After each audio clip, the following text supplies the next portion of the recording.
मध्य प्रदेश की 28 सीटों पर होने वाले उपचुनाव के लिए भाजपा और कांग्रेस जीत के दावे कर रही है, लेकिन दोनों ही दलों के सामने बड़ी मुश्किल भीतरगात है। भाजपा 26 सीटों पर दल बदल के सहारे, तो वहीं कांग्रेस ने भी ज्यादातर सीटों पर दूसरे दल से आए नेताओं को उम्मीदवार घोषित किया है। ऐसे में दोनों दलों के विपक्षों से ज्यादा अपनों से ही मुश्किलों का सामना करना पड़ रहा है। हालांकि कांग्रेस और भाजपा डैमेज कंट्रोल के लिए कड़ी मशक्कत कर रही है, लेकिन उसके बाद भी दोनों दलों के नेताओं की नाराजगी खुलकर सामने आ रही है। अब तक का सबसे बड़ा उपचुनाव। मध्य प्रदेश में 28 सीटों पर विधानसभा उपचुनाव होने हैं। प्रदेश के सियासी इतिहास में अब तक का सबसे बड़ा उपचुनाव है। मार्च में हुआ सियासी फेरबदल के कारण प्रदेश की 28 सीटों पर उपचुनाव हो रहे हैं। 10 मार्च को ज्योतिरादित्य सिंधिया के साथ कांग्रेस के 22 विधायकों ने पार्टी से इस्तीफा देकर भाजपा का दामन थाम लिया था। इसके बाद कमलनाथ सरकार गिर गई। जुलाई में बड़ा मल्हारा से कांग्रेस विधायक प्रद्युमन सिंह लोधी और नेपा नगर से कांग्रेस विधायक सुमित्रा देवी ने भी कांग्रेस छोड़कर भाजपा में शामिल हो गयी। उसके बाद मधांता विधायक ने भी कांग्रेस छोड़ भाजपा के साथ हो गए। इसके अलावा 3 विधायकों का निधन के कारण 3 सीटें खाली हैं। आगर मालवा से मनोहर लाल ऊंटवाल, जोरा से वनवारी लाल शर्मा और ब्यावरा सीट से गोवर्धन सिंह डांगी के निधन के बाद सीटें खाली हैं। भाजपा के बड़े चेहरे।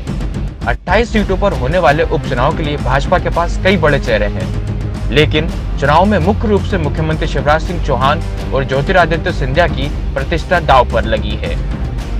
इन दोनों के अलावा केंद्रीय मंत्री नरेंद्र सिंह तोमर और प्रदेश अध्यक्ष वी.डी. शर्मा की प्रतिष्ठा भी दांव पर है।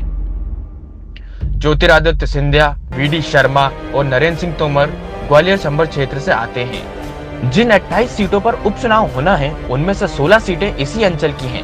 वहीं इसके अलावा कैलाश विजयवर्गीय की प्रतिष्ठा भी दांव पर है, क्योंकि मालवा अंचल की 5 सीटों की जिम्मेदारी पार्टी ने इन्हें ही सौंपी है। कांग्रेस के बड़े चेहरे। मध्य प्रदेश में कांग्रेस के सबसे बड़े चेहरे के रूप में प्रदेश कांग्रेस अध्यक्ष और पूर्व सीएम कमलनाथ हैं। कमलनाथ 15 महीने की अपनी सरकार के कामकाज के सहारे जनता के बीच हैं, तो दूसरी पंक्ति के नेताओं में जीतू पटवारी, जयवर्धन सिंह, सज्जन सिंह वर्मा सरी के नेता हैं। हालांकि पूर्व सीएम दिग्विजय सिंह बड़ा चेहरा होने के बाद भी उतना सक्रिय नहीं है। सूत्रों का कहना है कि दिग्विजय सिंह पर्दे के पीछे से सियासी समीकरण तय कर रहे हैं। दोनों दलों में भीतरगांठ का डर। भाजपा इस उपचुनाव में दल बदल के सहारे है।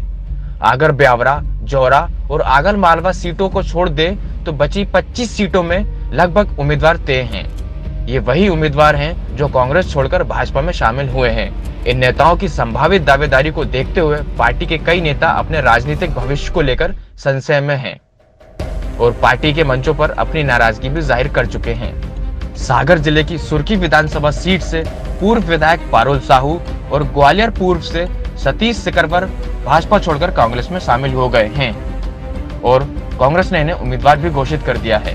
सांची विधानसभा से भाजपा के संभावित उम्मीदवार health minister doctor Prabhuram Choudhary हैं, जबकि गौरी शंकर सहजवार और मुदिश सहजवार नाराज बताए जा रहे हैं, क्योंकि 2018 के विधानसभा चुनाव में प्रभुराम चौधरी ने मुदिश सहजवार को चुनाव से हराया था।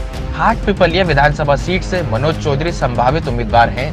ऐसे में पूर्व मंत्री दीपक जोशी नाराज हैं। डबरा में इमरती देवी की दावेदारी से कई क्षेत्रीय नेता नाराज हैं। मुरैना सीट से एंडल सिंह कसाना संभावित उम्मीदवार हैं। ऐसे में पूर्व मंत्री रुस्तम सिंह नाराज बताए जा रहे हैं। हालांकि ग्वालियर विधानसभा सीट पर जयभान सिंह पवैया की नाराजगी को भाजपा दूर करने में सफल रही है। जयभान सिंह पवैया अब प्रद्युमन सिंह तोमर के साथ वोट मांगते नजर आ रहे हैं।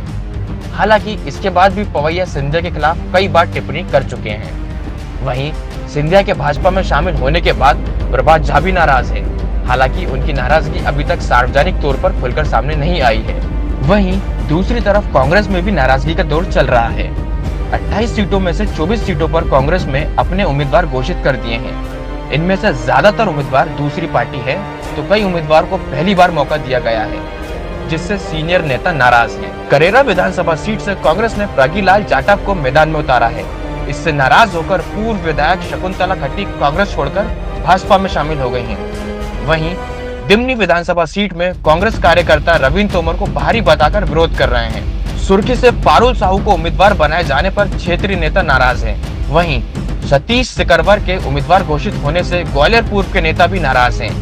दूसरी तरफ कांग्रेस ने बसपा और भाजपा से आए उम्मीदवारों को टिकट दिया है, जिसके कारण कई सीनियर नेता भी नाराज हैं। कमलनाथ संभाल रहे हैं डैमेज कंट्रोल की बागडोर। मालवा अंचल में भी कांग्रेस ने कई युवा नेताओं को टिकट दिया है, जिस कारण सीनियर नेता नाराज बताए जा रहे हैं। हालांकि पूर्व सीएम कमलनाथ लगातार डैमेज कंट्रोल के लिए रणनीति बना रहे हैं और पार्टी के कई पूर्व मंत्रियों को विधानसभा क्षेत्रों की जिम्मेदारी सौंपी है।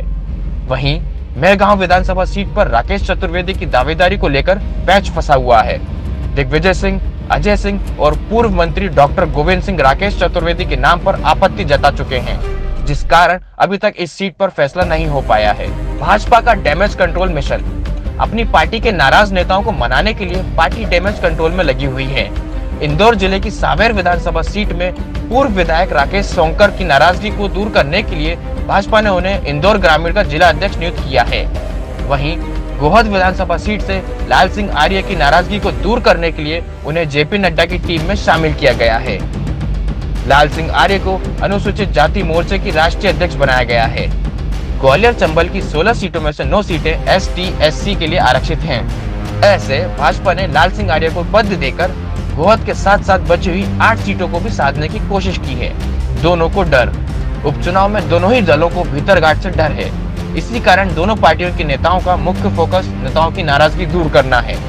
भाजपा सत्ता में है, जिस कारण कई नाराज नेताओं को एडजस्ट करने के लिए उनके पास कई विकल्प हैं। लेकिन कांग्रेस इस समय विपक्ष में है।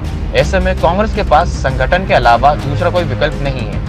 हालांकि इसके बाद भी नाराज नेताओं की चिंता राजनीतिक भविष्य को लेकर है। इसलिए इन उपचुनाव में दोनों ही दलों के सामने सबसे बड़ी चुनौती विपक्षियों से ज्यादा अपनों से है। पत्रिका.com के लिए पवन तिवारी की रिपोर्ट।